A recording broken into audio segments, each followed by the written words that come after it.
So ya bosolo na politique officielle Misa Lingala yango e bandi 11h juste jusqu'à 12h juste toza ko sala bosolo na politique Misa Lingala eleki Misa ya français na bato belé parce que l'avantage na Misa oyo moi si andunda receveur président de la République, honorable député, excellence ministre. Bangones pasa ko kutana pambate na Misa oyo lisolo ezali très facile. Bozola na biso alors de partout à travers le monde parce que tozali na télévision Congo Web en direct mais nous pensons également, vous êtes en train de suivre cette émission na radio 97.4 Buzz FM. Bozola biso na relais na radio Montbleu à travers bandeko bazakuna na Bunya Beni Butembo Kisangani Mbote na bino. Bozola na biso na Sarah Télévision vers Congo Central à partir de Kasangolo jusqu'au niveau ya Mwanda Mbote na bino en passant par Matadi Songololo. Bozola na biso na Molière Télévision 346 Canal Sat Easy fréquence ezali 100 boyebi yango. Plusieurs rediffusions de Tingi Télévision prendra le relais à partir de 22h juste. Et puis, Kunatu va aussi rediffuser cette émission à partir de 15h et 21h. Vous allez à Londres, Belgique, Allemagne, Toronto, Montréal, Dublin, partout à travers le monde, même ici à Kinshasa, dans les différents coins de la capitale, Topé Sibino, Mbote. Bossolo la politique, on démarre. D'abord, l'information où ils allaient priorité pour la biso, ils allaient information en Covid-19. On va d'abord vous informer. Covid-19, 491 cas. Au total, 30 décès, 59 guéris. Alors, 213 cas suspects sont en cours d'investigation. 321 patients sont en bonne évolution. Trop de zones d'ombre dans les dossiers de Congolais venus de Dubaï. Parce que lobby, tu sais que 2 cas. Il y a parmi les Congolais qui Dubaï, qui testé positif. Mais après notre annonce, parce que biso tout ça qui relais, il y a information oyo bandeko ya une RB, ba pesa ki totanga ki yango. Alors bandeko ya Dubaï, bango ba tombo ki ba lobi kati na bango ba yebani moto moko aza testé positif azalité. Qui croire? Est-ce que sengeli to croire na ba patient oyo bazo témoigner que moko aza na Covid ou bien to kene na organisabilité ya ko pesa ba résultat pour confirmer positivité ou négativité, il y a des tests après le contrôle. Alors, en outre, nous allons parler, l'actualité n'a pas tellement évolué, tout tourne autour, il y a lettre, oyo, nomination, il y a secrétaire généraux, na niveau, il y a ministère, oyo, directeur, il y a cabinet, il y a Mokonzi Mboka adjoint, maître Béran Kolongele, il y a Komaki Mokanda, na kombo, il y a chef de l'État, pour na Koboya, lolenge makambo salamaki sengeli ba bongisa lolenge mosusu metomoni ministre à fonction publique bato bakomi mingi na commentaire na bango balobi apesi leçon na Mokonzi Mboka à travers directeur ya cabinet na ye. Je vais peut-être dire un mot là-dessus ensemble avec mon invité. Alors, c'était prévu qu'on le reçoive depuis la semaine passée. Alors, faute du temps, aujourd'hui finalement nous avons trouvé la grâce de le recevoir sur ce plateau. C'est un honneur et une considération pour la biso. Monsieur Jean-Marie Kassamba, président de l'UNPC Kinshasa, mais en même temps un grand monsieur connu dans la République démocratique du Congo. C'est vraiment pas un parcours à douter ici. Et ça vraiment quelque chose de très honoreux pour nous. Alors on le reçoit pour la toute première fois dans Bosolo de la politique. Monsieur Jean-Marie Kassamba, bonjour. Bonjour, Sango. Alors, Sango Mokonzi Yambio, les lots de loba nyonso ezali na bosolo na politique to bomba elo côté bato bio patron et à Télé 50 à l'époque. Aujourd'hui ba habité exactement où c'est situé après zone il y a turbulence au travail qui au travers ça qui où se trouve le problème, on parlera de ça. On va récupérer dossier à 5 chantiers parce que vous avez joué un rôle important dans il y a dossier à 5 chantiers. On va parler de la communication de Joseph Kabila, chouchou des Congolais aujourd'hui en contradiction avec la démarche d'évêque Pascal Mukuna. On va parler de ça. Dossier Télé 50, on ne peut pas croiser le bras. Il faut qu'on dise un mot là-dessus. Dossier UNPC, je veux revenir. Et puis affaire FCC Cash, on va en parler. Alors, président Jean-Marie Kassamba. D'abord, pour la première fois, vous partagez plateau Moko na bosso la politique lelo. Oyo ba leki na yo bazakosa musala. Obalo monango musika. Lelo comme réalité, peut-être impression na yo par rapport à la démarche autour de ça. D'abord, on a PC Bino équipe Mobimba en commençant par yo. Félicitations. Merci, président. Pour Nanini, félicitations parce que Oyonde Balobaka créativité, Oyonde Balobaka sens d'initiative, Oyo Biso Batotanga communication, Tolobi concept audiovisuel. Ça part d'abord de l'idée, ensuite de la mise en forme. Oyobinga Musananga Liboso na banda. Parce que moi, je suis banquier de formation. Je suis technicien, industriel, etc. Maintenant, on a abandonné la fréquence Paris pluriel. À l'époque, Radio Tabala, Radio Liboso, na Paris. Na qui comme analyste, consultant. Et puis, on a proposé à Jean-Claude Courant, personnel, Masakoufa, Colo Radio à cette époque-là. Na binga na koya na concept na ngai. Na bloc information. Camarade n'habite aux alliés au Gilles Kidinda na RTGA. Ah, il y a un camarade n'a pas pensé. Il y a un radio na étudiant. Na Roni Soubois na zo yokai. Gilles Kidinda. Alors oui, concept nous andeni. Nga binaï concept na ngezali chaque actualité na zo ya ko analyser. Na zo pisa point de vue na ngai en tant que spécialiste parce que nga na ibi Afrique, autozana Paris, ba il était Afrique ba mindele ba ibi ngoto. Na ina concept nanga na proposé na epé na partenaire nangai na za étudiant mais na zo organiser ba événement ba conférence de presse ba soirée thématique ba boîte de nuit ko ça ba playback na ba artiste tout ça na zo nga moko côté artistique côté politique côté culturel nga muto sala liboso émission ya liboso interview na maréchal Mobutu à cette conférence de presse à CDC na salle enregistrement na kena monté na ina on a Radio Tabala na chi ba congolais ba noir ya Paris ba nani wana zolo ba ça commentaire sur Renya Mobutu tout ça ngai donc les autres PC bino félicitations merci oyebi tant na komi na Congo awa na moi que ba TV ezaka boye na bino jour ngana ko sala eloko o ba lobi concept audiovisuel. Beaucoup de monde sait ce que ça veut dire. Na sali fauteuil blanc.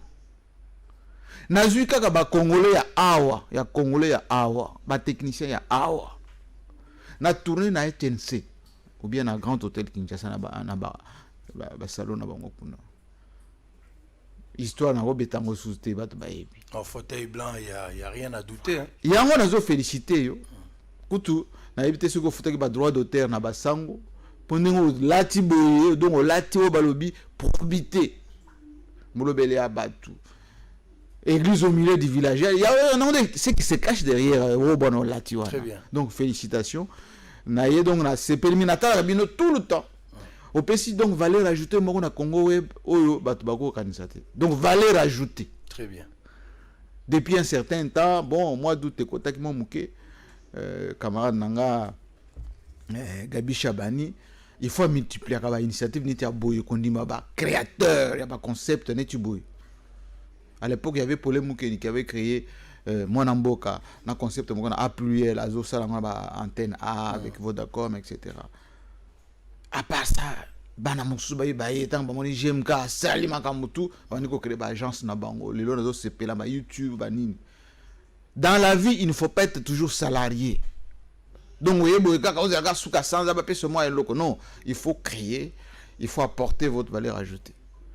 Moi, j'ai toujours fait plusieurs choses. Des sociétés, des concepts, etc. On ne peut pas vivre avec 10 $, 20 $, 30 $. Il faut valoriser mon tunayo. Pesakop na valeur. Eh bien, émission est si boye, invité à Malonga, à côté de Pambati.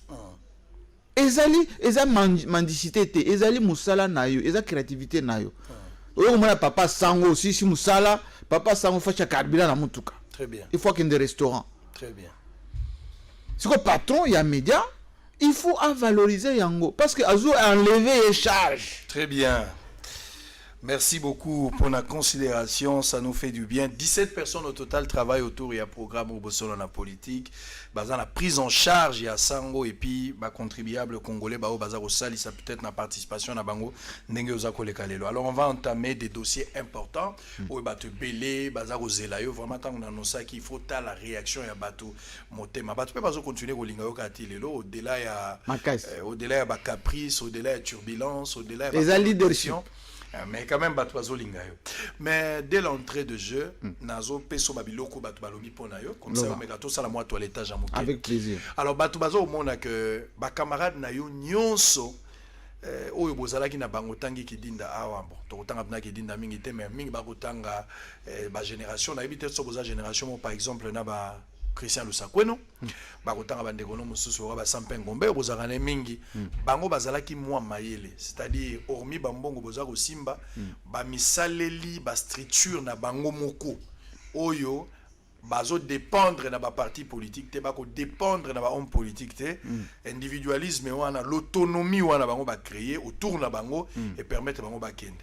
C'est-à-dire tant yo utaki ko subir to kotina no dossier wana te ya télé 50 cette période bato alobi mena nyonso ya zwaki soki amisalela kata chaîne na ye moko apesaka ngo kilo, je pense qu'angara za la ridiculiser na batako baza ko sala été. Si c'était à refaire aujourd'hui consciemment, est-ce que vous aurez regretté pour avoir raté ce conseil au bandeko bapesaki ou bien peut-être au mibate la ndenge na yo mais bato bayeba kite le moment viendra au koyebisa bango. Bon, na lingla lo bande boye bato bayeba kambala moko. Monsieur Jean-Marie Kassamba azali self-made man. Azali mutu oyo a créé tellement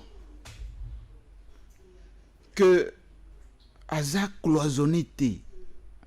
Na poto j'étais salarié à la Société Générale à Schlumberger. J'avais déjà JMK Consulting. Ils ont produit ba émission. Ils ont produit ba conférence de presse. Ils ont produit ba événement. On a sur quelques exemples. La première conférence de presse commune entre l'IDPS, MPR, avec émission à l'appui, plus une grande publication dans Jeune Afrique, Jean-Claude Vouemba est là. Il était représentant MPR. André Mouninga paix à son âme. Crispin Kabasele est là. Deon Koussou, qui faisait partie du bureau de l'IDPS, est là. Je peux vous en citer d'autres. J'ai toujours évolué avec mes structures. Je suis l'un des premiers producteurs dans la émission à Paris, na TV5, avec mon ami Michel Lobéoane. Je suis l'un des créateurs de Télé Sud, 3A Télé Sud, avec mes amis Pierre Bédou et Christian Constant de Malé, Pierre et Sylvie de Bois-Fleury. Tant on a commis dans Congo, cellule, il y a visibilité, il y a 5 chantiers. JMK. J'ai eu la chance, et j'ai toujours cette chance, d'avoir l'adoption, l'amour, la sympathie. Je peux même dire l'appartenance à la famille de Joseph Kabila Kabange. Depuis 2001, on est ensemble jusqu'aujourd'hui. Vous êtes des amis et ça adhésion. Plus que des amis, des frères. Donc vous avez déjà d'abord, en fait, si vous dites que vous êtes plus que frères, ça dit adhésion, Bolekine adhésion politique. Terrible. J'ai même pas politique, je ne fais pas de la politique avec Joseph Kabila. Donc vous êtes kabiliste. Je suis joséphiste dans le sens de symbiose avec ce monsieur. Symbiose, ça veut dire que toyebani tellement, tolingani tellement, tomesani tellement que je peux même anticiper ce que linga kanisa ile mo boyenga bimbo awana faisait la carboy. Qu'est-ce qui est de bon dans Joseph Kabila ou les autres kaloti lelo lobby au-delà ba erreur ça il n'y a pas une autre personne Dieu lui a donné. L'intelligence. Kabila intelligent, extrêmement intelligent. Et je le dis en connaissance de cause. Je fais le intelligence, intelligence naturelle. C'est un fin stratège. C'est quelqu'un qui se propulse 5 ans, 10 ans, plus loin que le commun des mortels, enfin, que le Congolais moyen. Allah qui s'est dit Congolais que depuis 1998. Il est toujours en longueur d'avance par rapport na Congolais nyonso. À combien on a papa naé, tant qu'il y a une révolution à Bango, il a trouvé quoi? Les Mobutistes, il y a des Afdel, il y a des Rwandais, il y a des Rwandais, les Mobutistes moko ba kependa ko rejoindre ba Rwandais parce que le RCD. Ba Congolais, ba sema kamwe ba mzuba kia na MLC, ba Congolais, il y a tika na ça. Ba ba kotu ba institution.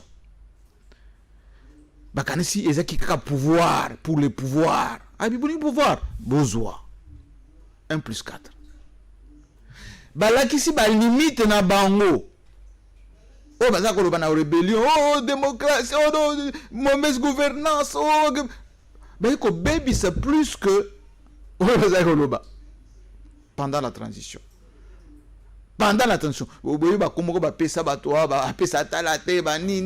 enfin, je ne vais pas y revenir. Ça dit ce qu'on peut retenir de Kabila, c'est l'intelligence. L'intelligence et puis le nationalisme.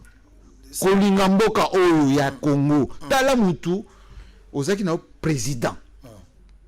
Olinga ozo ba précaution, ba lobi ba précaution d'usage. Osi ba munta comme na ba poto, ba nini, donc tant qu'à pouvoir les ciboyer, OK, ko bata makuna. Il n'a acheté maison nulle part. Ce qui est Zalambé, Balakisiango. Ça dit, ils en Tanzanie, Balaksawan, ils ont été. Biloko lukuta. Biloko ya lukuta. Kabila Zananda kuna libanda. Mais yo azalia wana kingakati. Atonga mi tongelanda kuna ya kingakati. Yemoko muke pendant 10 ans. Asa si seigneur son azo kaba jardin bilangana yo afandi na yawana. Soki mundele Kabila Zangana bandako à l'étranger. Ba compte banima bimisango. Tellement que ba inaye. Babimisa ngote sikoyo bandeko na biso tozana ensemble sikoyo soki na biso documentation bamindele bazana ngo o basi batamisi bala basumba bandako kaka sikoyo comment to ko dans likambo 5 chantiers parce que place tozo côté la pendant émission ngwana mais toi l'étage asuka pona koloba na yo kumisi oza moto yo sikoyo na lingina lobabo yo lobi na milengelité mais na milengeli toujours parce que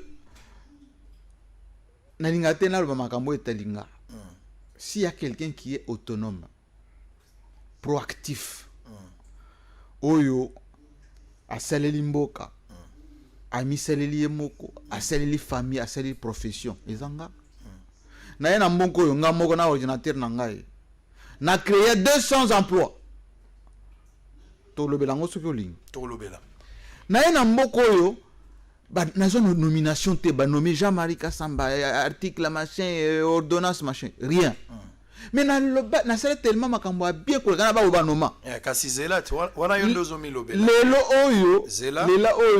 oyo eloko na ngana créer comme na ngo télé 50 yo mto créer télé 50 oui conception nga moko eza ya katumba moi kete e banda bo zela botika katumba la place katumba banda wat nazala biloko zela biloko komesa les infractions wana zali ba obalobini monsieur Jean-Marie Kassamba le journaliste n'a pas d'amis en plein plateau oui donc tikato ça musala parce que komesa les infractions mais koyoka yo tango lobi quelque part olobi oyeba na Joseph Kabila malamu oza muto yo oza Josephine c'est-à-dire koti na kati ya koti wana ndeko nanga Joseph Kabila azande kona ngo ya makila kobalisa makamute kobalisa makamute kobambelo ko na Philippe na bambite ozoluko seso wana eza ya komukate tango Fayolo akoma président okoma pe Fayolo je connais comment les gens fonctionnent muto kabeka mongata azamu kontomboluta azaya mbujuma ita Kabila pe mbujuma ita tembe Kabila muluba ya sanga lubango Kabila muluba oui banda journée toujours mais justement juste la question yango nde nazo côté la question ngezaki wana bato belé balakisi yango na mikanda nous avons de reportages ya Mindele et belé basala sur famille à Joseph Kabila na Joseph Kabila hemoko na nyonso bango balobi 90% ya bato bakotatola ke Kabila n'est pas congolais c'est un rwandais tolanda ki récemment na assemblée nationale ndeko na ye d'abord oyo babenga kazali pasa na ye dada Jeannette pona bato mususu d'abord azakali pasa te parce que babotama bisika ekeseni jamais beaucoup botali pasa maman aboti un mois après zebe tikali na ketaki obota place mususu lelo ba congolais bazotala yo Kabila est un rwandais ou c'est un congolais tikana totola bimisa ba plan na lingi pour la première fois bimisa ba plan oyebi nga ntango na poto autant que c'est soko na camarade nanga za koela et pas nanga na Télé Sud na fréquence Paris Pluriel moi je travaillais à la Société Générale à l'époque azulu banangai mwana mai mutu nanga tobenga ba mu petit ya tozonga na mboka ngabe no ngana kozonga na mboka te mboka wana kurande mboka za kuna la tête et tout ça wana ngwanda ancien conseiller à Mobutu ayeko kosa bana diaspora kuna nga grand journaliste na sala 5 émissions Kabila rwandais donc à côté c'est tellement makama mabe na mitu ya batu que même quelqu'un d'intelligent que j'étais à l'époque que je suis aujourd'hui, avec analyse et que je trouve maintenant les vérités de tout ceci, j'ai commencé à douter. Et je suis venu ici quand je suis venu, la première des choses de faire, Nalukana Naeba. J'ai dit tout à l'heure que Badoptanga, Joseph Kabila adoptanga la famille Naye. Donc Nayebi, maman ya Kabila, bande kwa Kabila, bana ya Kabila, histoire ya Kabila. Joseph Kabila Kabange, il est congolais et 100% congolais. Pourquoi? Il faut que ça Hippolyte, te balobaki. Non, wana bilo walukuta wana distraction. Hippolyte. Pourquoi? Hippolyte a obamba lukuta. Très bien. Na lobi boy. Talaka musée Laurent Désiré Kabila. Talaka musée, les gens qui ont fait la physiologie, qui connaissent les tics, les manières. Talaka musée. La manière dont musée parle. C'est comme ça que son fils parle. Là, c'est compatible. Talaka Zoé Kabila. Même la manière de marcher. Tala Jeannette Kabila. Même les tics. Faux jumelles. Lukuta, papa. Lukuta. Moi, je connais cette famille par. Est-ce que Azarapin il passe à solo? Bien sûr. Mais Mneni m'a pas sa babota mina lié de naissance. Mais papa, yo Nazali, papa, tata m'a pas sanga. Soko moni mbui nanga na kangu nangai. Tala kangu nenga zaka minga. Christy, Mens, baza m'a pas c'était. Très bien. Na lobinde boy, botika makambo ya kokosa. Bolobi ya Kabila Rwandais. Bola kisanga nanu village ya Kabila na Rwanda. Bato bile baloba Kabila Rwandais. Mais tomone ba musu bagenda ko sala ba fête na Rwanda. Tomone ba mususu na ndako. Na boite suki na lobi susu boyo kata na internet boyo kata na internet ngala ko kata na internet te boyo kata na internet offense te ya offense te na lobi boyo. La plupart des gens au bazo makambo ki Rwandais yango bazo la ba faire na ba Rwandais na mona ka ndeko nanga mwana mukuna Yezu mwana mukuna Yezu biye oblo ka suki avec Pascal Mukuna Ouazaki membre ya cabinet ya plutôt membre ya campagne ya nani. Non mais Arenia ngona kicho Vandia. Ngai moko ngai mutusute ngai moko na sana y plus de 5 réunions ye. Évêque Pascal Mukuna. Oui monsieur. À la table blanc na na image na télé 50. Ah na chapiteau na grand hôtel blanc. Plus de 5. Aye et pas na télé 50. Ça ça ba émission tout le temps. Nini équipe nae ya Renaissance mbongo utawa Renaissance mais ambongo Mukuna ti moye azo mbongo Mukuna apesi exemple mais na église azalaki pe na mbongo ne depuis kala Kabila yo azalaki ne lokote selon Mukuna monsieur ce qui toyebani na mboko très bien to poussa na biso il faut que tika ba discours ya Lukuta ya pamba ceux qui sont batu ya est ba komi ba Rwandais bato sud Kivu ba Rwandais ba nord Kivu ba Rwandais mais na ndoko mokonzi na biso mama première dame azali mwana sud Kivu il pas ça Rwandaise.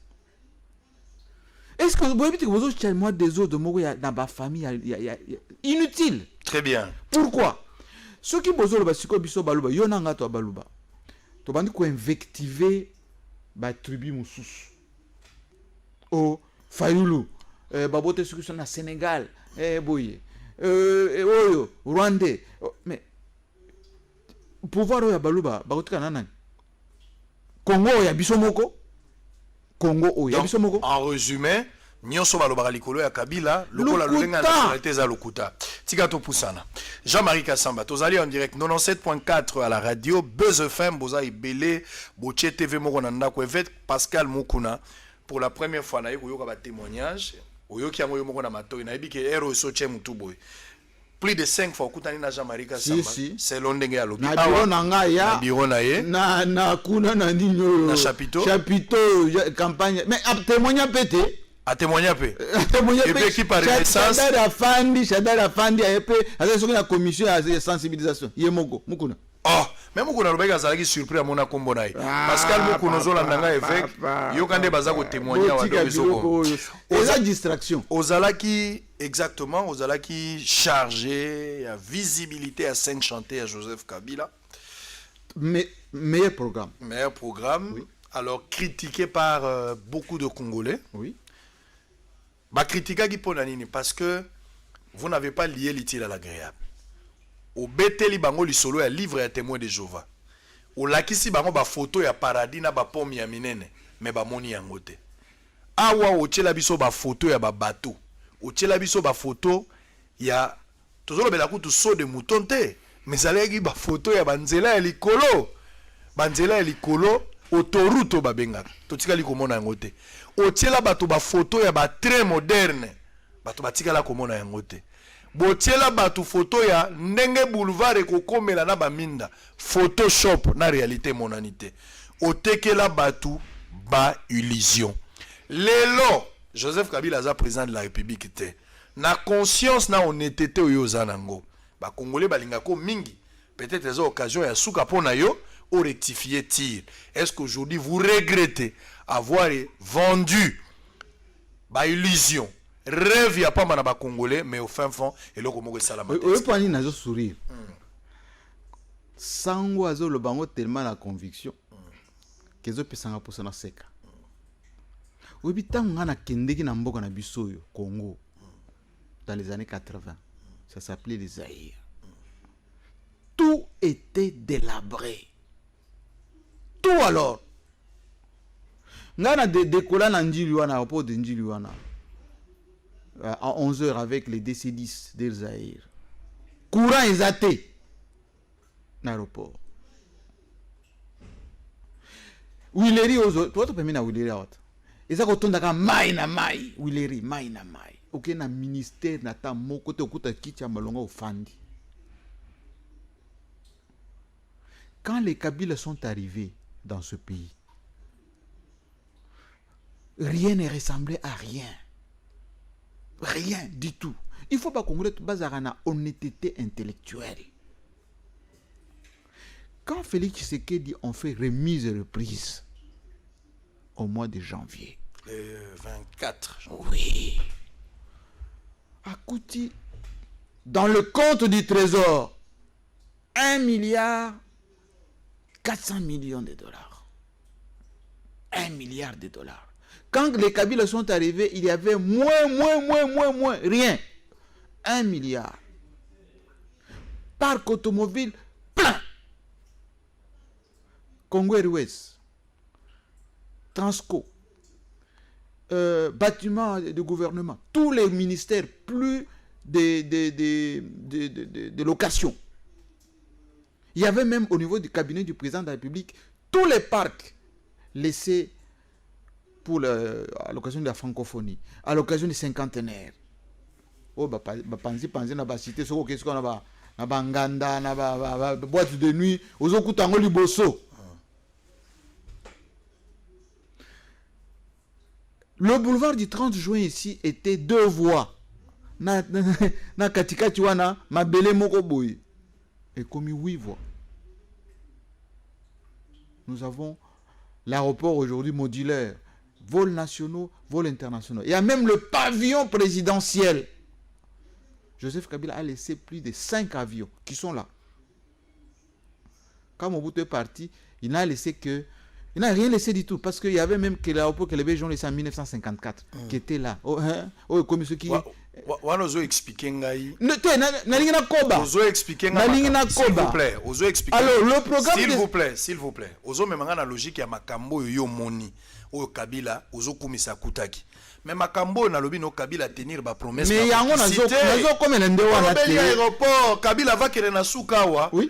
Bavandi na ba José Makila tala munene ya Joseph Makila José Makila na ngambe kulutu azalaka nango mais anyo komi na courbette à 45 c'est 45 c'est en cours déjà chantier wapi mais quel est l'aéroport mais wapi zelana zonge na makambo lobi à 5 chantiers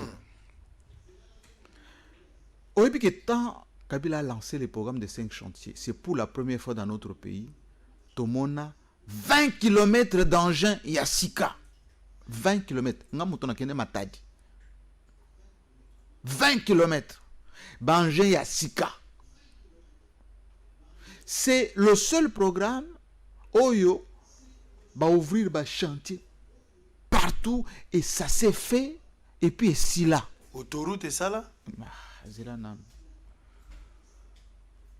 Lumumba ici là. Oui. Aéroport ici là. Boulevard du 30 juin ici là. Nzela Kasumbale c'est ici là. Je peux vous citer que des choses ici là. Autoroute ici là, oui ou non? Est-ce que vous avez vu que attention que vous êtes à New York? Tu sais quoi bazotonga? Si vous êtes à Paris, si vous êtes Corona et Syrie, va continuer. Autoroute est un projet à long terme. Ça fait partie, il y a programme. D'ailleurs, mais ce sont les prévisions. D'ailleurs, à la différence, il y a 100 jours. Ce que l'Inter va payer moins d'ambois 100 jours. 100 jours est justifié au bino il y a un lobby. 5 chantiers tango balobi ezo banda. Et bandi pe et puis bato moni misala. Mais on balobi 100 jours il faut e banda. Bon. D'abord mongo il faut e banda nango ba détourna. Ba chantier go mo misala et calé. Tout comme tu n'as pas procès lelo. Donc 5 chantiers. Comme je vous ai dit la fois passée, Tala et l'autre 5 chantiers Bota, l'hôpital des cinquantenaires. Ce qu'est à la thé, Sango Mokonzi, les lobato Covid-19, guérir Bango Wapi. Nayami ministre ya IDPS Eteni Longondo, à lobby Nzambe Mersina Joseph Kabila, président de la République honoraire. Article Bisso hôpital qui n'a rien envié. Na standard na papa na biso noko na ngai yakabe kama mupompa avant pa kene utika ye na lilita na ye alala kiwana na cinquantenaire or ba finga cinquantenaire wana o ezama be tout ça lelo mokonzi mboka tango linga avant voyager aleka wapi pavillon présidentiel nani mutotongyongo ba Evra Kabila. Mais là, nous t'entendons. Bon, tu pousses ça. Tu pousses ça. Tu vas mais les gens, tu vas comprendre. Parce que Joseph Kabila, depuis à Lungola qui n'est qu'au Kudura Kasson, au Topé, un bote place aux Olanda Bisso. Poste Wana Itika la Pamba, mon Tomuso à Kotarate. Yozo prétendre que vous allez malamuna Joseph Kabila. Bon solo la Kanaibo Balukana se bozonga likolo. Joseph Kabila a manqué 15 personnes autour naïe. Y compris parce que c'est une expression. C'est une expression. Voilà pourquoi on mérite à guider. C'est une expression. Et on a remis raccordement frauduleux. Raccordement. Azangi 15 personnes. Ce qui m'a dit, obi pas ni na alobaki bongo. Na vision oyo azaki nango. O vision globalisante. Ya Congo munini magamba minene armée comme donc dans les 10 premières armées il y a Afrique. Oh, et puis c'est allé. Kabila mutu asalango. Oh, vous avez oh, bisuko, il y a des feux. Kabila mutu asalango. Kabila mutu asala oh balobi organiser ba élection à fonds propres. Yamboka. Tali loyo dollar est combien? Pourquoi bazwa yote na place ya Kudura? Ngai oui pour au seul lamboka ça ba sala nomination te. Na biso na début que et belé ba normal bango ba sala pelo. Mérita ki bango nde baboya. Non, c'est-à-dire que Bisso, on a Joseph Kabila. Les lois, elles présidenté. Elles ont patron, il y a majorité, tout confondu. Mais Makambo a aussi pour Namboka. Ba conseil, ba orientation. Attends, mon cousin Mboka, le bac est ngot. Abina ba dossier mususu. Tata on a Cuba. Et c'est comme un poste. Balolenge no agolobo yango moni Félix Tshisekedi asepela ki na yote parce que mais comment azala kati est-ce que Félix Tshisekedi azala logique ya moto azozela te bakumise mingi ndengo kumisela Kabila le corbeau n'a jamais été joli ba benga bogar pour na fromage yango moni président boya ko pesa mbote mais ce que makamba malamu président de la République aboya ko pesa yo mbote na échanger tamba kena mais yo zonga c'est là comme ça moi makambo ya limité wana botara pe ba image bien obi raccordement frauduleux ba congolais nazaki wana na Vital Kamerhe Christian Lusakweno tango cousin nga président na biso azo kita na engin Vital Kamerhe a lobby, mais Monsieur le Président, voici les journalistes qui parlent. Qui sont le Sokoy, non? Jean-Marie Kassamba. Président Pessi Christian Mbote. A Pessi ah! Kassayen, toi vraiment, depuis que tu es président, tu ne viens pas. Il t'a fait ça. Hein, depuis que je suis président, tu ne viens pas. Voilà, Maramio Zoloba. Mais si tu as vu que le président Ebsagio Sali Bissotak nous allons une opposition. Ah, il est côté. Mais président. Il n'y a pas président Soki. On a invité. Voilà. A quel fanda. Tant que tu as un diplôme en chest. A félicité, tant que tu as moi vert. Alors, mais, tu as un bateau en internet, tu as un misaki. Beaucoup de films, tu as un sous. Donc, on va revenir. On va revenir tout à l'heure. Joseph Kabila, un bon nombre de gens, Congolais, sur certains droits, moi je ne peux pas le refuser. Et ça, les Congolais, continuer à croire dans Joseph Kabila comme patriarche, comme moto, ils ont la confiance dans le et ça, les Congolais, belé, surtout il y a diaspora, à 90% pour la banque Joseph compris également les pasteurs Mukuna qui revendiquent même l'arrestation à Joseph Kabila. Joseph Kabila était de passage na Tchango, TVza Radio T, Congolais alingi nini. Est-ce qu'il y a Zolinga Penza Kabila Bima, Tazolinga Kabila Tikala, Moulaya Moutoko et Bango na photo passeport, Bota la image, on se retrouve après.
a tiré profit de ce moment pour mettre au clair un diagnostic et redessiner l'avenir.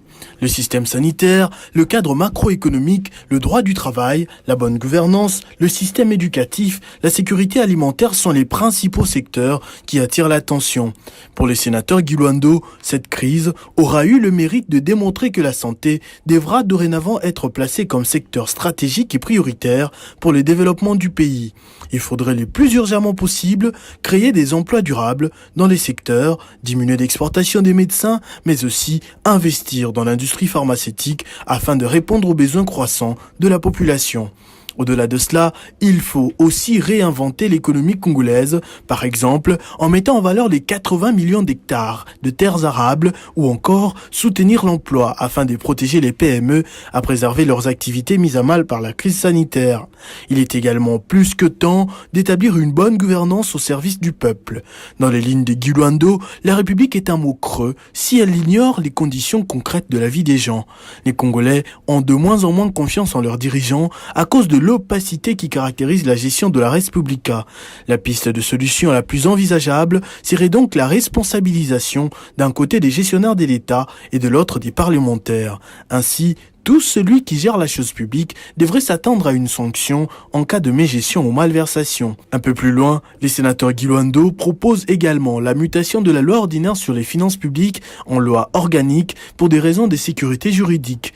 En conclusion, il faut impérativement un nouveau modèle social. Aujourd'hui plus qu'hier, l'homme congolais doit être au centre des priorités.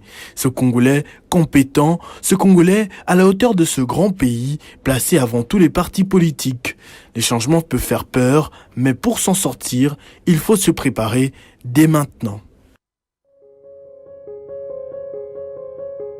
Chers compatriotes, dans les moments difficiles, l'humain trouve toujours les moyens, les astuces pour s'en sortir. Aujourd'hui, toutes les activités sont en stand-by à cause de la pandémie coronavirus. Les usines ne fonctionnent pas normalement, les entreprises sont presque en arrêt. C'est ainsi qu'en Occident, où ils ont les moyens, les élèves, les étudiants, les collégiens, les lycéens, les universitaires apprennent en ligne grâce à Internet. C'est ainsi que, concernant les études de nos enfants qui sont donc obligés, compte tenu du confinement, de rester avec les parents à la maison, des compatriotes congolais ont pensé à une plateforme Internet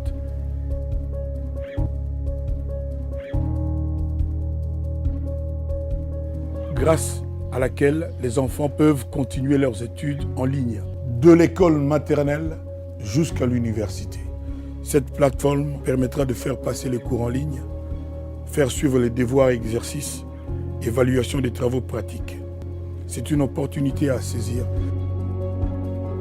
Cette plateforme permet à nos enfants, à tous nos enfants, élèves, étudiants, universitaires, de continuer d'apprendre leurs cours comme s'ils étaient à l'école. Cette plateforme est un chef-d'œuvre qui permet vraiment à nos enfants, dans cette période difficile, de continuer d'être des élèves, des étudiants, des universitaires.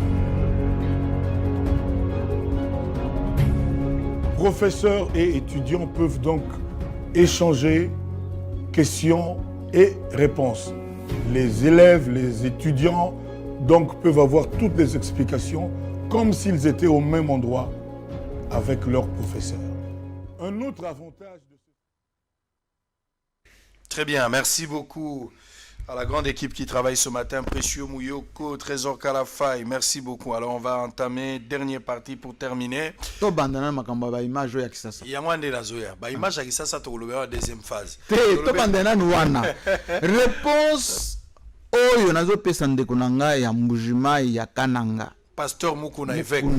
Bon, évêque na évité mais Mukuna. O évité Mukuna za évêque.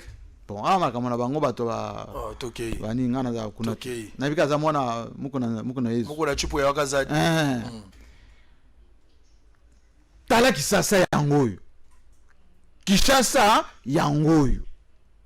Soki deja mutu bazo sepela na ebo na masina na kingasani. Siku etikali bakanluka totala so ekozape bongo.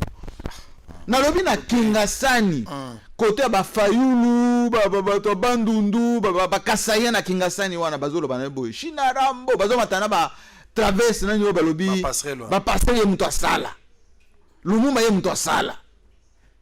Ba sepela na ebo. Yo sikoyo oza yo moko. Ba makamso sala esimbate tout ça donc utikala na caméra enfin caméscope ozolo na kati ya caméscope yo moko tout ça la peine à moi. Très bien. Moi élégance. Je pense que ba image et lobby yango moko ba moni TV za radio te. Na pesi likanisi moko par rapport à élément motolandi ya e-class awa. Ndenge tozo kende boye distanciation oyo ndenge bato maile ba kotala na mokili toko mati 2022. Donc situation na nous a résolu na quasi totalité na ngote. Donc esengeli bato ba mi batela. Mais mitema ya bato mingi eza ko banga. Bana bafuta ki minerval batangi ba première période, deuxième période de silité bako s'en sortir ndenge nini. Likanisi ya e-class ezali likanisi ya bato batanga na internet. Bien que toi na problème internet na mboka na biso mais soki volonté à l'état ezali à s'engager à travers ba réseau ya télécommunication. Soki l'état s'engager penza classe yango ekotangama. Comment vous partagez? Non, je valide et je félicite par l'occasion, par cette occasion, Kofi Olomide que j'ai vu, qui est mon frère, mon ami, ami de 30 ans, pour avoir été vraiment impliqué là-dedans. Et moi-même, j'apporte mon soutien total parce que quand on dit qu'il y a un déficit en matière de mise en œuvre de cette riposte, c'est aussi ça. Parce qu'aujourd'hui, tout s'est fait à distance, tout s'est fait informatiquement. Même les tests, ce qui se fait à l'INRB, tout ça. On doit décentraliser dans les provinces. On n'a pas de chiffres. Les chiffres que vous donnez, ce ne sont pas les chiffres actualisés. C'est pas aléatoire, tout ça. Or, Banana Bisso, pas plus que ce matin, j'étais parti chercher les exercices de mon enfant pour l'entraînement à la maison, pour le suivi des secours à la maison, etc. En Europe, partout, ça s'est fait d'une manière constante.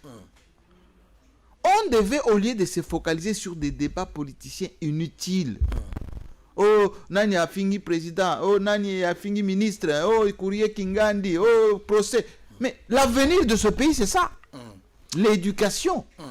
Je soutiens à 100% l'idée. Et d'ailleurs, quand j'ai reçu le ministre de l'EPSP, Willy Bakonga, Willy Bakonga, qui commence d'ailleurs à donner des cours via la télévision, il m'avait dit qu'ils sont en train de travailler pour l'internet aussi. Oui, oui. Didier Boulimbo, que j'ai reçu également, m'a dit la même chose. Il faut qu'au niveau universitaire avec Thomas Louaka, qu'il fasse la même chose. Qu'il y ait des moyens mobilisés tout de suite. Très bien. Alors, une année après, Félix Tshisekedi est à la tête du pays. Vous avez l'expérience d'avoir travaillé avec Joseph Kabila. 18 ans après, au Talib Bilanaye, ce que vous avez dit là, on a tout suivi. Hein? Donc, vous avez quand même relevé temps fort, moment faible, mais dans l'ensemble, selon vous, c'était toujours bon. Il n'y a pas de problème. Une année après, est-ce que les combats de Kabila est pérennisé dans le positif comme il fallait, ou bien Félix Tshisekedi a tiré sur la barre, les colo makasi, et comment vous jugez? Il va s'en sortir dans le contexte politique au Tuzanango. Qu'est-ce qui est de positif dans Félix Tshisekedi au Kabila Zanangote? D'abord, moi je suis un homme en colère. Parce que je vois mon frère, le frère de Félix, plutôt de Joseph Kabila. Il s'appelle frère maintenant, les deux. Mon frère de Kabe Kamanga, de Mupompa, qui souffre. Félix souffre? Oui. Il souffre de quoi? Comme son père que j'ai connu, il a des bonnes intentions. Félix, moi je le connais. Je lui ai même consacré un fauteuil blanc à son époque. Ce qu'il avait il y a 10 ans. Bah, bonnes intentions, bah, bonnes idées, yango zolo belango régulièrement. Mais ndenge a produit bateau bazali commettre en œuvre makamunaye, c'est les jours et la nuit. En commençant par l'alliance à Sali. En commençant par faire revenir bawe baza ko finga Kabila, ko finga Congo, Congo bashing tout ça ko saboter mboka. O balobi nini diaspora. Plus de 200. Est-ce que yo somona wana ta moko awana bosolo aye koloba ngamba Félix Tshisekedi. Ndenga na zolo makaba Kabila boy na zolo makaba Félix boy. O somona moko ya diaspora, moko seulement. La diaspora, vraiment, la présidence dans la suite. Mais pourtant, Bazali. Oh, fils moko kaza koloba que bakomi kolia ba omelette na fleuve Congo, bazo mona na susute, tout ça là pour na bangote. Ba ye belé fallait ça à rendre bango l'ascenseur. Rien. Communication, rien. Plus difficile encore, ba moyen oyo Kabila tiki. Liquidité, argent frais. Au lieu que on a mis ça là, oh, idée il y a 100 jours, tout ça. Et qui côté Moussou? Comment voulez-vous que Félix a bien? Vous avez bien dengue. Et puis, Bamsoussou, au lieu que travailler avec l'FCC majoritaire, encourager. Parce que Finga FCC tous les jours, Kabila tous les jours. Comment voulez-vous qu'il y ait la complicité entre le président qui a des bonnes idées, n'a pas besoin de mettre en œuvre directeur, il y a cabinet, tout le ministère. L'ensemble de tous ce genre-là. Et ton cabinet, et certains ministres, et conseillers. Enfin, comment voulez-vous que Félix soit content ou soit heureux? Pour Kabila, Tikeli est tout. Atikeli est armée, Atikeli est mbongo, Atikeli est mboka, Atikeli. Mais si on bateau aye na bango pour passer la musala wana. Musala bango nini kaka. Oh, nani a fini président. Tout ça les boy. Nani a sali. Mais on gère pas le pays par rapport aux individus. Il faut gérer le pays de manière macro-économique. Parce que il faut réfléchir. Et pas na biso kuna na ngandanjika. Basali nini. Na Kasumbalesa. Basali nini. Na ba Congo. Basali nini. So bino bezaka na Kisasa. Bien, alors on va terminer. Tant que Félix Batikeli Mboka. C'est-à-dire Félix a gagné qui élection, sinon il y a Non, quand il y a pris remise reprise, il y a ah ok. Comment dit Kinoa a interprété remise reprise dans la zone d'ombre. Quand il y a des remises reprise. Très bien, c'est-à-dire gagner la voie électorale et puis Batikeli. Mais tout ça l'élection, non? Très bien, merci beaucoup. Alors on va terminer dossier Et déjà, tout comme la souka. non, c'est une émission non. Bon, c'est les andebos. Les andebos. Elengi Memoukousse. Trop Moukousse. Alors on va peut-être prendre UNPC. Oui. Bah journaliste belé, bazako se plaindre On le peut m'amater 50. Tokeite. Bah journaliste belé na koti télé 50 des obimao. Loba. Bah journaliste belé bazo se plaindre baza abandonner na triste sort na bango. Parce que aux alliés président UNPC mais apparemment au tikali likolo. Aux alliés UNPC provincial. Politique à proximité ezalité. Ba journaliste va abandonner. On peut cet exemple confinement autour en lelo na commune ya Gombe. Et sengela ki ba journaliste ba sala musala na kati. UNPC national et provincial bo sala ki ensemble bo pesa ki bango ba carte bo pesa bango nzela ba kota. Mais gouvernorat ya ville a kasa eloko wana a pesa quelques personnes bateau. Boloba mingi mais intervention et salamate finalement ba journaliste ba accès à musala te. Est-ce que Papa Isaël Mutombo Sango Mokonzi na loba busolo loba président Jean-Marie Kassamba biso ba Congolais toyebi o tolingiti ngai yo kolo ba journaliste ya Kisasa depuis ba élire ngai 80% nazo kaka na bongisa ba journaliste ya Kisasa la plupart surtout ba obaza ba hors jeu wana ba temeteme ba to ba YouTube ba nini ba lingaka na bango te. Indiscipline. Zoa ta carte na yo, o zo sala ke identité na comme journaliste. $20 à pamba. Bazana ngote. Ça ta mo cotisation pour que ceux qui obéli, ata mo matanga. Tozo moi keswana, to aider bino et l'autre. Obi combien na kunda? Kaka ngamoko. Na journaliste ya awa na Congo weba. Ngamoko na kunda. Des cartes aux zolo. Voilà. Voilà, yo za penza journaliste ya Malonga. Ya Malonga. Exemple, il faut pas suivre yango. Merci président. Sikoyo tangu makambo ebandi ya Covid oyo. Ngambo na zui initiative na bien za mokonza ba journaliste Kisasa. Hôtel de ville, il faut compter na biso. Na le président national na commission ya carte que désormais bato baza na carte net yoté. Ba profiter ba mettre à jour carte na bango. $20 à pamba. Au bazan nango déjà, c'est normal et c'est bien. Responsable média bangoneti o boya bosolo boyo o sali liste ba journaliste na yo. Bango nyonso bazan nango. Ah OK na UNPC ba pe choli sona to tampon hôtel de ville. To sali bureau bi na biso conjoint na hôtel de ville. To bandi ko pesa ba carte wana. Ba sali li boke ya délégation. Ba ko mona gouverneur na sima. Oh non, puis c'est un biloko wana te, tonika biso moko. Gouverneur Benga Bininde qu'on a pas gentil ngobila to ebani depuis longtemps. C'est vraiment mon frère, un ami à moi. Il me dit mon frère, ce que tu m'as proposé, je trouvais que c'est très bien, on est en train de le faire avec le commandant de la ville. Mais n'a pas pression, je comprends pas. Ce qu'on a ça la ligne. On doit commencer ça demain. Mais na Congo, balingi ordre te. Bon, comme si c'est comme ça, je ne peux pas valider toutes les cartes que vous allez donner aux gens, parce que moi je suis un homme d'ordre. Tu as la carte, on a un NPC de côté, ça la bad, uniforme, puis ça na bateau. Mais ceux qui désordent, c'est même ça ça. Bobé ngate journaliste na yo, à sale kingandi, il y a problème. Très bien. Donc, et s'il était, ce que Covid et s'il kaka très bien, merci beaucoup. Alors on termine parce que Togomisko na souka. Mais la télé 50, on a un problème. Bah journaliste sont baliki na télé 50, 90% bazo se plaindre, bazo lela na kombo na yo. Mathieu Kamango na cimetière, tant muso azo lela na kombo no pona matanga na yo kwa ko komate. Bato babande ko kana yo ya na matanga te.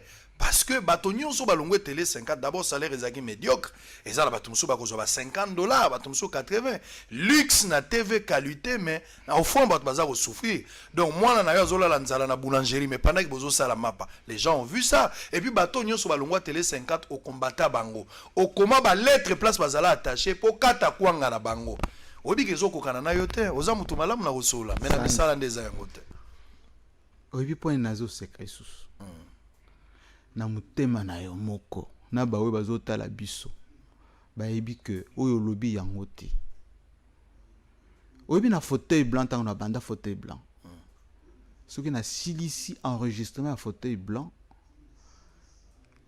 technicien ya pamba $100. Journaliste a posé question. 2 questions pendant 3 minutes, 4 minutes, $300. Nyonso baleka kuna. Nyonso baleka kuna. Tous les grands là que vous connaissez, baleka kuna. Tant on a sali télé 50. Oyo bato bazolela, bazolinga tisikoyo. Na instaura salaire fixe. Oui, tchaka ba image à Kabila et à Félix Moukié. Boyo kapé na mboka oyo. Na suka, silisa. Na instaura salaire fixe. Na pesa journaliste lengi. Journaliste a outil pas naie na rien. A combien na télé 50 costume à malonga, car à malonga, bureau à malonga, respectabilité à malonga. Monde entier yebiye o baye célibataire babala babota o baye piéton bazo mituka à télé 50 tilelo ba oyo balongwa basila yoka marwana yo mutolobi na télé 50 soki ozwi téléphone na yo obengi ngai sango mokonzi nazali journaliste na télé 50 obengi n'importe quel journaliste, n'importe quel gouverneur. Eh, venez. Pour bazaki ba gouverneur ya FCC za na ordre. Na lobiti sikoyo. Pour anine parce que monsieur Jean-Marie Kassamba alingaka bana nae. Très bien. Moko na moko miyebi que place azali. Tranche de vie oyo et ça là que azalaye. Et ça parce que azaki mopanzi ya monsieur Jean-Marie Kassamba. Qui les ont continué. Très bien. Il aurait fallu que ce que l'on en faire, ce que l'on en faire, ok, paradis. Bilembo paradis peut mon anat. Très bien. Alors nous sommes arrivés à la fin. Batwazo Landabiso Baza et Belé Eli Okese, un jeune frère à moi, leader na Kasavubu, à Sombite va Mounene à Tchango Kota Stadouana. Batwazo Landabiso, plus de milliers de Congolais Bazo Landabiso. Et ça lit bien. Merci également la confiance, la fidélité. Au Bopesi 97.4. Et Sali Malam, opposant la radio. Jean-Marie Kassamba a répondu à toutes les questions que Chomo Retikali VDAT. Ce qu'on a la phase où il y a Souka, parce qu'il y a Tombola Maboko. Pour la panda, il y a solo, il y a solo, il y a solo. Parce que le bien, on a sourire, la moté manon mobimba. Na zone d'imapé que le bien solo. Tombola non Maboko président comme ça aussi. Na tombo Jesus. Oh, mais ça aussi c'était. Qu'est-ce qui prouve que nous solo bien ça? Eh, to tombo ledi tata pas. Il faut tirer des boy. Très bien. Donc innocence na yo. Président Jean-Marie Kassamba. Oui. Ozali, les lois la télé 50 ans Moussanine parce que apparemment patron, créateur, initiateur, directeur général, na banaka tumba moi que baza réclamer ka tumba moi ka botika ya lala na Lilita pembeni. Il n'a jamais rien fait et il ne fera jamais rien peut-être na vie ou pour ça kenda déjà. Très bien. Vrai ou faux? Kabila za Rwandais. Jamais. Kabila c'est un Congolais et 100% Congolais. Vrai ou faux? Renaissance. Kabila nda Chakambong. Acha. Ebele. Vrai ou faux? Mukuna. Aza kabiliste. Oui, un vrai kabiliste. Hein? Azo rende mboulou. Olobi? Azo bepsende makambo vient ya ndeko. Azo kabiente. Azo kabiliste tika na yo. Vrai ou faux? Félix Tshisekedi, président de la République, azo souffrir pour l'entourage. Oui, 100%. 100%. 100%. Très bien. Télévision yango ndekono Chabani azolanda yo peut-être. Ah, Chabani record ndeko na ngai. Omoni awa na tomboli maboko. Il faut kotisa awa bosolo ya boye. Encourager bana bondenge ngamoko na zo encourager o ya ngai. Po Congo web ya biso etikalaka Congo web. Sinon te mawatro. Très bien. Alors bandoto eza ebele tokomi na suka nazo ebate muto à chaque fois quand je dors bandoto ezo ya kaka. Oh what? Numéro ya banque yangwana tozo fungo la chaîne wana ezambela na lingaki yo sala yango. Ngana kelaka ba chaîne. Voilà, ya monde to lingi to sala. To che numéro ya banque pour que bato ba apporter contribution na bango $1 seulement. Mutako tia na numéro ya compte M-Pesa ezali Orange Money ezali. Volontiers président la ki kotia yo petia eloko nozola na biso na poto za na Kinshasa olingi bosolo ezala pérenniser ba concept ya na mutu awa. Tozala ba trace na bango. O bango basali tozo yiba yango topesa yango lolenge na biso. Donc il faut respecter les gars qui ont vécu. Ozana ba honneur nyonso pour na boso na politique. À chaque fois soko moni musalo lingo malibanda yebisa biso rentrer dans la ligne tokozonga parce que mobangi avandi na se azomona musika koleka mwana mukyo a telemi. Ndoto yena butu na talibo komba o tozana ngo yebi ke tozala ki interpeller non récemment. Na yebi parce que ndenge pour ngana na lande makamanta président na bino. Tozozela. Na lande la président. Journaliste a la musala na ye intimidation faisait la té. Yangwana. Ce qui a un problème, il y a qu'à pesa version na yo, pesa vérité na yo. Koza la tendengi kamara nanga enfin ndeko na biso oya ide pesa benga non comment kabité. État de droit et la kisi expression libre. Kabila ba finga wa boité. Mobutu pe ba finga mingi. Asala boité. Donc bo pousser ndeko nanga Félix Antoine Tshisekedi comme dictateur te. Aza pesa na on a besoin ngote. Ye mo lobaka muto akitikanga c'est un Congolais. Donc bo tika biloko wana ko intimider ba journaliste. Et curieusement na sewana izana des journalistes moko bazo accompagner diabolisation. Et on a éducation na pesa binote. Moko avanda pas ba belle-mère to vérifier to te longola wana. Na longola? Ah longola. Lokolo peki singai na kolobango lisusu. Alors bosole komi na suka tokokuta na lobby pour le même plaisir et le même travail. Jean-Marie Kassamba, JMK Today, Kombo Moulaï. Merci, on se revoit demain à la même heure pour le même travail. Bye bye. Merci. Bienvenue à Saphir Hotel, un cadre VIP propre et reposant au grand carrefour de Kinshasa avec un service d'accueil digne de vous. Plusieurs catégories de chambres et appartements climatisés avec Wi-Fi et TV plus décodeur aux prix incroyables. Petit déjeuner y compris dans son restaurant aux spécialités congolaises et étrangères. Ouvert à tout le monde avec une réduction de prix pour les clients qui séjournent à l'hôtel. Notre adresse, A4 avenue Ikelemba, quartier Matungé, commune de Kalamu. Téléphone 099 991 74 21 81 600 8000.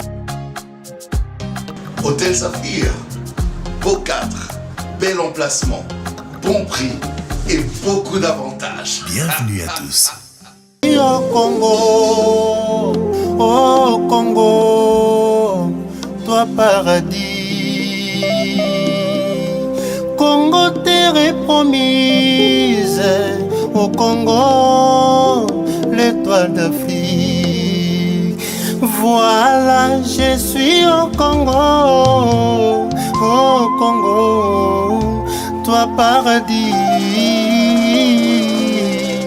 Congo terre promise, oh étoile d'Afrique, Dieu t'a choisi. Congo, ma patrie, Israël et Asika. Nambeleli yo Masia Yesu, kita osala kati na mboka Congo. Koswana bitumba peko kabwana, motema mabe toni na ba Congolais. Congolais ya koboma sende kona ye Congolais, likolo ya koluka intérêt personnel. Yango na nsingi na yo Masia, kotisa bomoko na bana Congo, Congo elonga ye.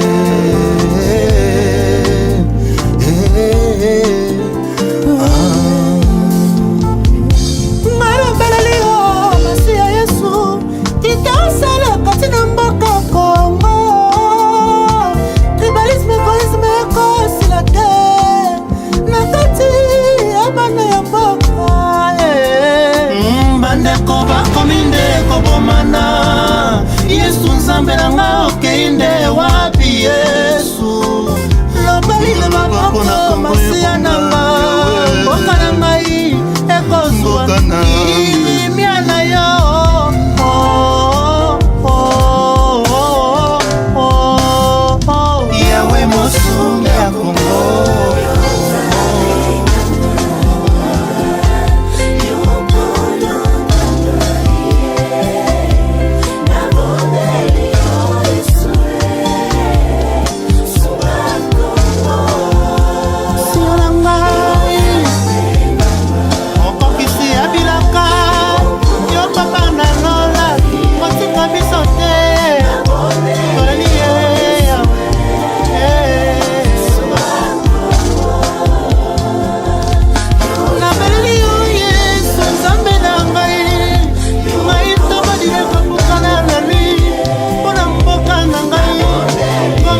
kobondela mpe kotonga Congo, Europa, Afrika, Asia, Oceanie mpe kuna na Amerika. Oya totonga moko yo Congo, héritage nzambe atikela biso bana ya Congo. RDC Congo na biso ekobonga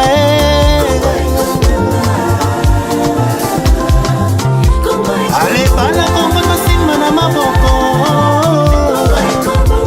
Tika motema mabe, tika motema mabe, Congo nalinga ndeko na yo Congolais. Tika koswana, tika bitumba na bomokonde, tokotonga mboka na biso na kombo na Yesu Masiya. Congo ekobonga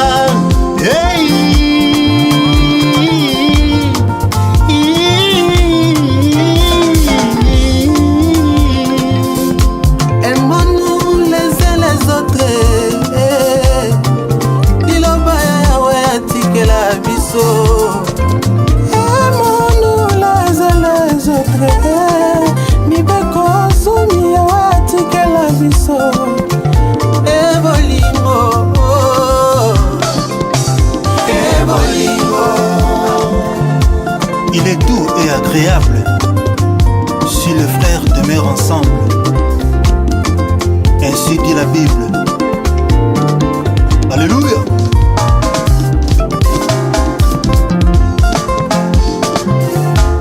Oh yo yo. Bon simba na maboko bana Congo nyonso. Développer le Congo, c'est développer toute l'Afrique. Afrique est kobonga kaka parti ya Congo. Congo, Congo. Que Dieu bénisse le Congo et son peuple. Amen.